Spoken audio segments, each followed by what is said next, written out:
Olá, tudo bom? Na videoaula de hoje, vamos descobrir a relação da gordura abdominal com o índice glicêmico dos alimentos.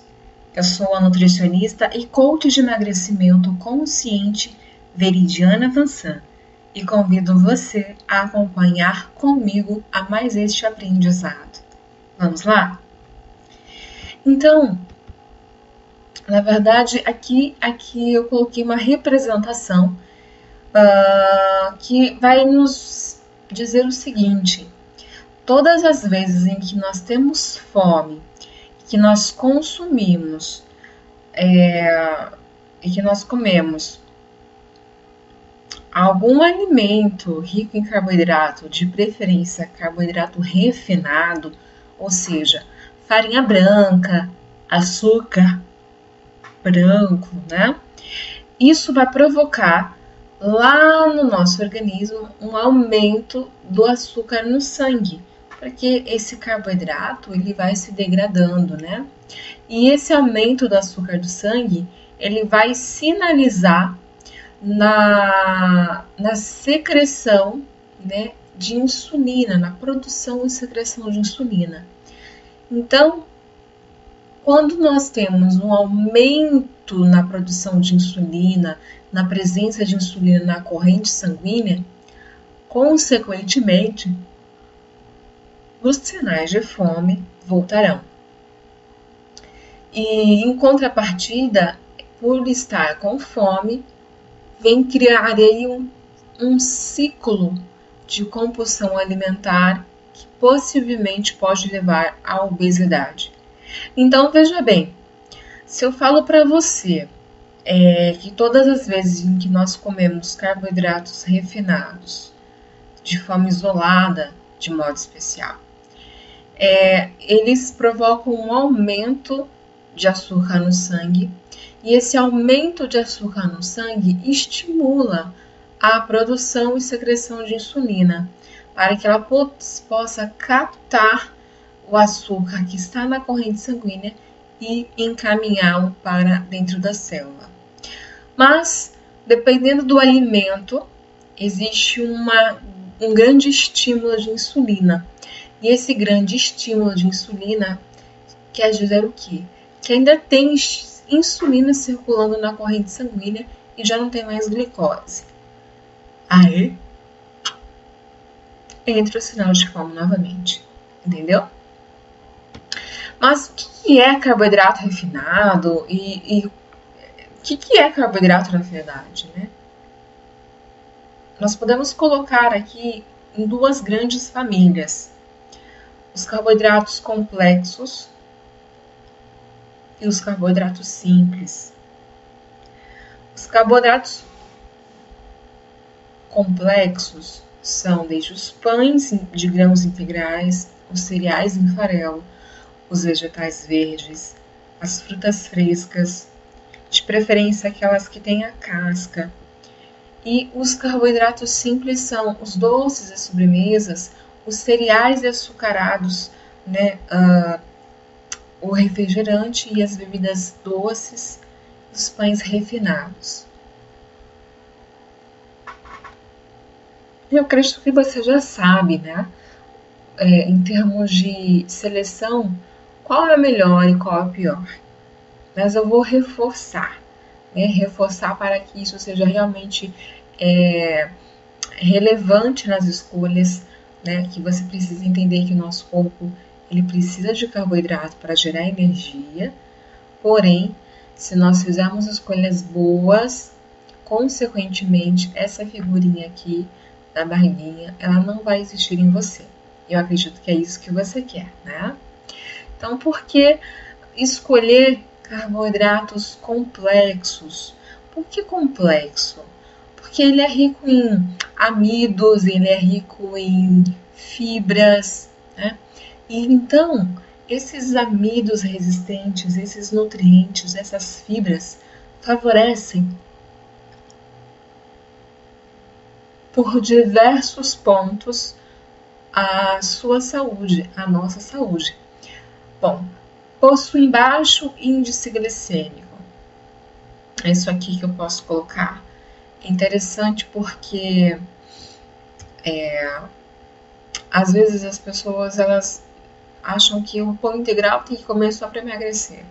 Na verdade, o pão integral a gente come porque ele é um alimento totalmente rico, né, em fibras e nutrientes e, consequentemente, ele nos vai deixar mais saciadas com menor quantidade. Por quê? Porque ele possui um baixo índice glicêmico e, naturalmente, ele vai estimular o nosso metabolismo sempre para queima de gordura, porque não vai ter ali o mecanismo de forçar o seu metabolismo para armazenar gordura, né? Então, o seu corpo ele vai se preocupar somente com a queima de gordura, a utilização dessa energia vinda, entendeu? Bom, é importante que você anote todas essas informações que não estão nos slides, porque elas são muito pertinentes para lá na frente, quando você tiver alguma dúvida, né, você possa relembrar. E aí, por que consumir de modo moderado, ok? Tem gente que é bem assim, restritivo, né? Mas eu coloquei modo moderado os alimentos que são ricos em carboidratos simples, então ricos em açúcar refinado ou farinha branca, porque eles são pobres em fibras e nutrientes. Compara lá um grão de arroz polido, né, branco polido, com um grão de arroz integral. O grão de arroz integral ele é mais escuro, uma coloração mais amarronzada. Por quê? Porque ali ele preserva uma série de nutrientes, ok? E fibras. E são esses nutrientes e fibras que estão faltando aqui nos carboidratos simples que faz com que eles tenham ali um pico de insulina, porque eles provocam um aumento do índice glicêmico. A gente vai discutir o que é índice glicêmico daqui para frente. Porque também nós devemos consumir alimentos ricos em carboidratos simples com moderação. Porque eles são alimentos que trazem para nós calorias vazias, calorias que não têm muito que agregar. E quando essas calorias elas estão em excesso, elas são convertidas em gordura. Olha só a nova pochete aqui vindo, né? Então, é interessante pensar também que muita gente que consome muito carboidrato relata, né? Relata que sente cansaço, indisposição, uma sensação de querer fazer nada o tempo todo, porque o carboidrato ele demanda energia das células. Ele, assim como a gordura, ele ativa alguns mecanismos de defesa do nosso corpo para que possamos eliminá-lo. E em contrapartida, enquanto isso acontece, outras coisas do nosso metabolismo ficam com baixa concentração, né? Então essa energia, essa falta de concentração, esse cansaço contínuo, ele se vem pelo consumo aí contínuo, constante, exagerado de carboidratos simples. Beleza? Ficou claro para você? Então vamos continuar. Nessa slide eu quero dizer assim para você que existe o metabolismo dos carboidratos, né? E eu vou colocar de uma forma bem clara e bem prática também, sem muita bioquímica. É dizer que no nosso organismo nós temos um órgão chamado pâncreas, ok? Então, o pâncreas, ele é um órgão aí que está ligado com a produção, secreção de insulina. E aí faz com que toda vez que exista a entrada de glicose na célula, a entrada de açúcar no vaso sanguíneo, a insulina ela vai fazer com que essa glicose do vaso sanguíneo, na corrente sanguínea, possa entrar na célula, fornecendo então energia para a mesma, ok? Então, esse desenho mostra, né? Toda vez que nós comemos, tem um carinha aqui comendo, e aí o estômago dele já está se preparando, bem como outros órgãos, principalmente o cérebro, para liberar hormônios que vão estimular a secreção de insulina. Então, veja bem que a insulina aqui está representada como se fosse uma chavinha. Essa parte marronzinha aqui, ela como se fosse, ela está representando a célula.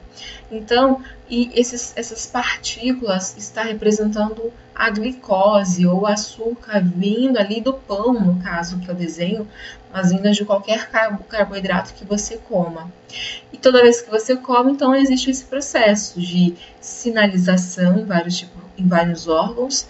Um deles é no pâncreas, que vai secretar insulina, que vai fazer com que essa insulina se acople às células, abra então ative o receptor para receber a glicose, que a mesma vai entrar aqui na célula, conforme a figura, ok?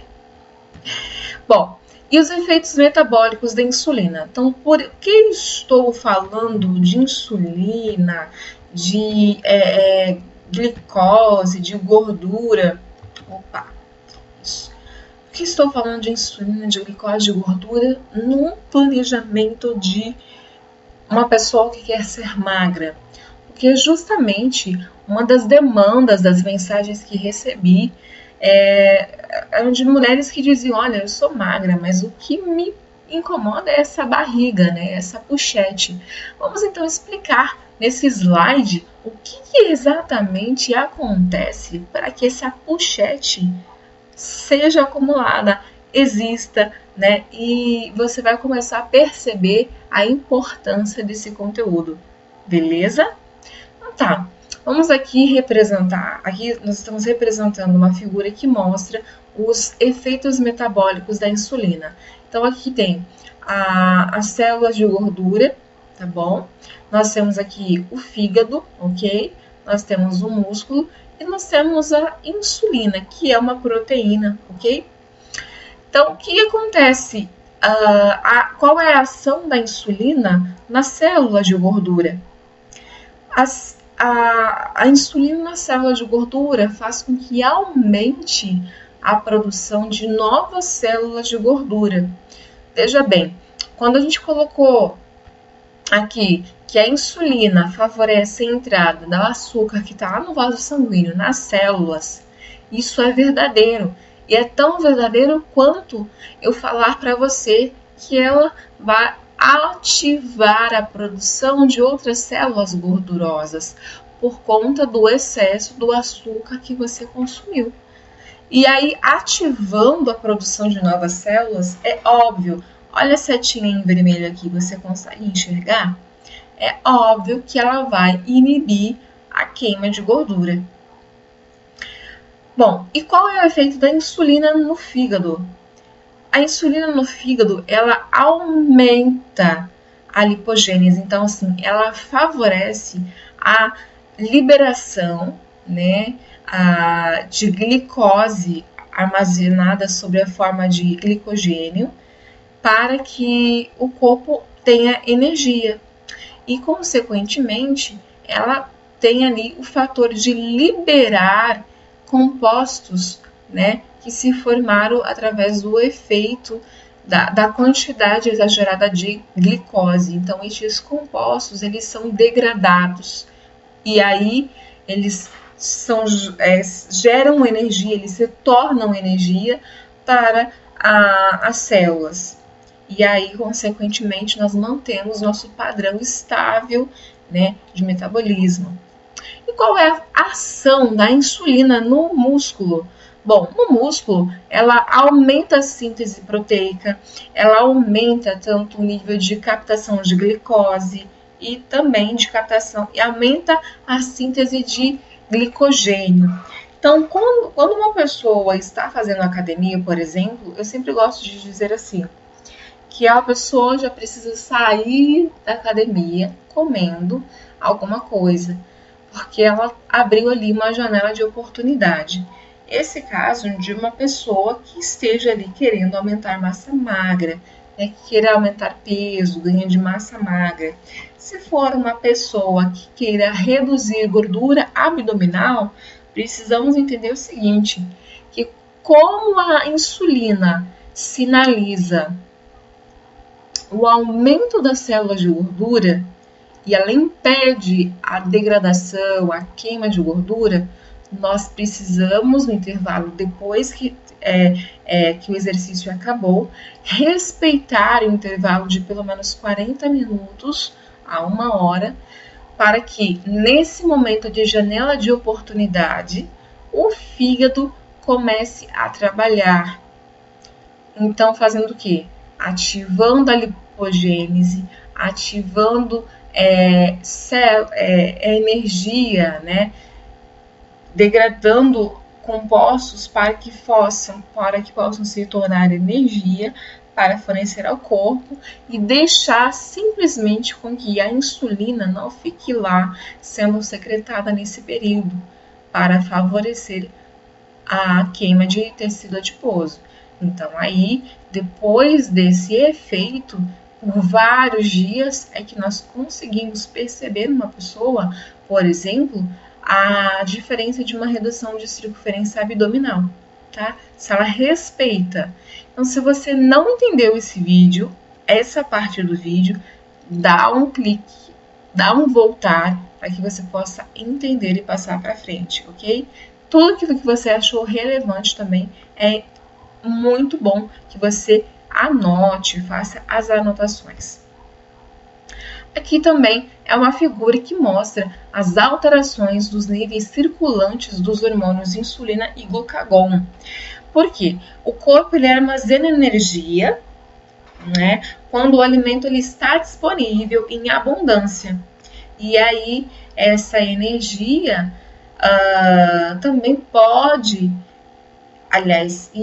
essa forma armazenada também pode se tornar disponível no momento de jejum. Então, o corpo é muito inteligente, né? Quando nós temos aí essas figuras de cérebro, músculo, fígado e tecido adiposo, eles têm uma interrelação.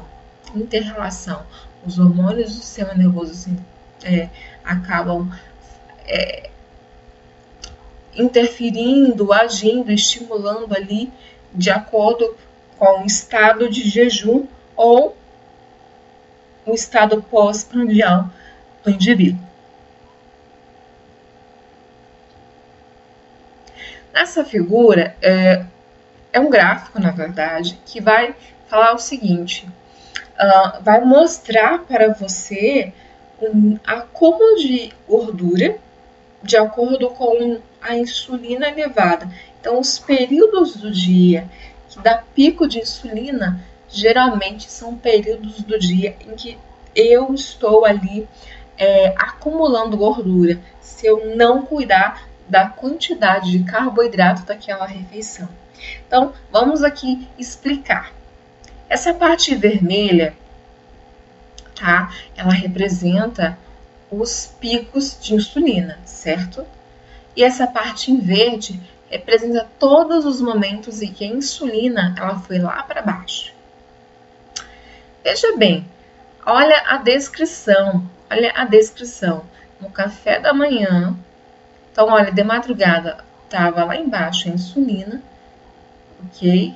Provavelmente o cortisol estava aumentado, que é um hormônio que todos os dias, todas as madrugadas nós secretamos, hormônio para liberar energia, né, enquanto nós estamos dormindo, então para que não caiamos no momento de hipoglicemia, por exemplo, né? O hormônio cortisol ele ajuda a manter os níveis estáveis ali, só que a insulina ficou ali, ó, sem mexer. Então tomamos café da manhã, olha só o pico que acontece, né? E depois no final da manhã, aquelas 10, 11 horas, bate aquela fome? Bate, justamente porque é um período que caiu demais a quantidade de insulina no teu sangue. E aí almoça, olha só, né? animada. Novamente no meio da tarde, efeito parecido com o do meio da manhã, e você percebe que na janta o mesmo procedimento acontece e vai diminuir, né? A insulina só vai baixar só durante a noite, onde ocorre então o período de jejum, a liberação de hormônio GH, e você percebe que durante o sono, então, pode sim emagrecer. Você pode emagrecer durante o sono. Inclusive, eu estou gravando este vídeo 1h44 da manhã. E eu percebo como a vida da gente é corrida, né? Eu não sei que horas você está lendo aí, está assistindo este vídeo, mas foi o único momento do dia que eu encontrei disponibilidade e um pouco de silêncio para poder fazer esse trabalho para você. Então, veja bem, se nós não dormimos uma boa noite, consequentemente, a gente vai estar acordado. E a possibilidade de comer é maior. E a possibilidade, então, de ter insulina liberada várias vezes até a noite, ela é muito maior. Consequentemente, vai acabar acontecendo o quê? Um acúmulo de gordura. E a pessoa não entende por que ela está engordando, sendo que ao longo do dia ela come certinho. Mas se ela não tem uma boa noite de sono, ou se o trabalho dela é diferenciado, é um pouco puxado e ela não consegue ter regularidade de sono, isso também atrapalha. Bom, aqui tem também a explicação, ok? Toda vez que nós comemos, então existe uma alta taxa de glicose que estimula as células beta do pâncreas a secretarem insulina. E aí, lá no fígado, né, ela manda o sinal para o fígado, fala, olha, toma conta de um pouco aí, porque esse tanto de glicose eu não tô, né, a célula já deu aqui para elas, né?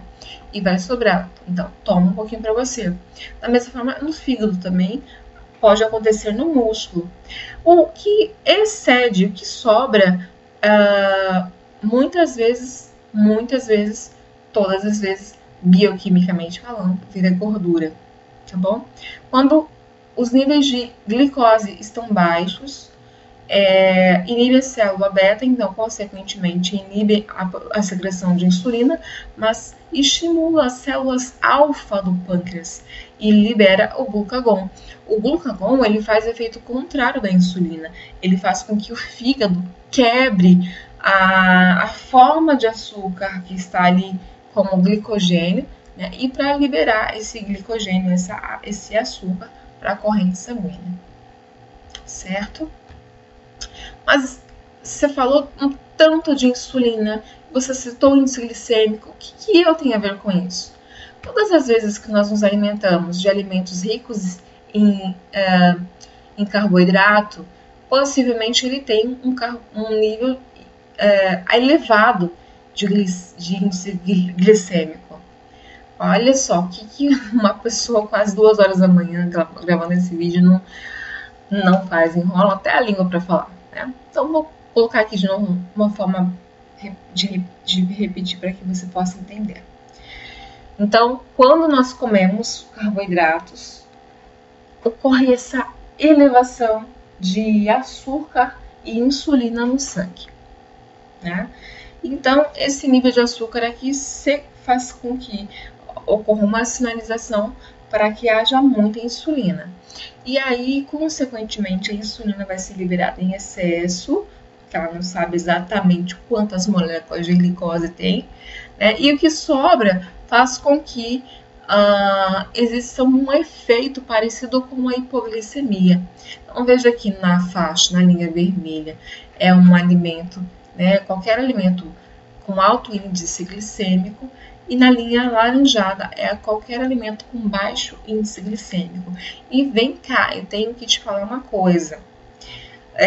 Nós já estamos terminando a nossa aula, mas o que é muito importante, que eu quero que você saiba e que realmente fique gravado nas suas atitudes. Toda vez que você quiser comer um carboidrato, sempre associe ele com uma fonte de proteína ou de fibras ou de gordura boa. Isso favorece com que não ocorra esse pico de insulina, tá? Esse pico de glicose e vai gerar pico de insulina, vai cair demais e toda vez você vai querer comer porque está com fome, né? Afinal de contas, tem pouca glicose no sangue e muita insulina aqui agora. Então, isso acaba sendo muito importante para quem quer reduzir a gordura abdominal. E aqui eu deixo para você uma tabela, ela está um pouquinho pequena, você pode dar um zoom. Aqui vou dar um zoom e vou deixar você dar uma olhadinha. Mas essa tabela você encontra no próprio Google, tá? Só você digitar lá índice glicêmico dos alimentos e já vai aparecer. Que vai definir ali, classificar em 3 níveis, né? Alimentos com baixo índice glicêmico, com índice glicêmico moderado e com índice glicêmico alto. Bom, você gostou da videoaula de hoje? Então faz o seguinte, eu quero que você dê ali um feedback para mim. Se você puder rever esse vídeo, puder fazer as anotações que você acha necessário, é muito importante, porque é um aprendizado. E olha, sinceramente, não é todo mundo que quase 2 horas da manhã está disposto a falar sobre como você se livrar de gordura abdominal. Então, se você seguir essas dicas, essas informações que eu acabei de passar, principalmente a questão de você poder associar na sua alimentação uma fonte de carboidrato, seja ela qual for, mas de preferência, então, integral, com uma fonte de fibras, ou uma fonte de gordura boa, ou uma fonte de proteína boa. E aí você consegue controlar essa curva aqui. Ela vai estar sempre no laranjadinho. Não vai ter aquele pico, você consequentemente vai matar a tua fome, mas também vai eliminar de uma vez por todas essa gordura abdominal. Novamente, muito obrigada pela atenção, gratidão. E a tarefa da videoaula de hoje, se você quer, eu nem contei, né, no início, mas vou reforçar. Se você quer ganhar uma sessão experimental comigo, totalmente gratuita, de coaching de emagrecimento consciente, você precisa cumprir todas as tarefas propostas a cada videoaula. E a tarefa proposta para você hoje é você fazer uma tabela, uma relação daqueles alimentos, carboidratos que você consome ultimamente e poder associá-los com algum alimento, fonte de proteína, gordura boa ou fibras, de modo que você já faça uma mudança na tua alimentação e já vá reduzindo centímetros de gorduras abdominais. Fique ligadinho na próxima aula, tem muito mais. Obrigada pela sua presença. #AvanteNutrir.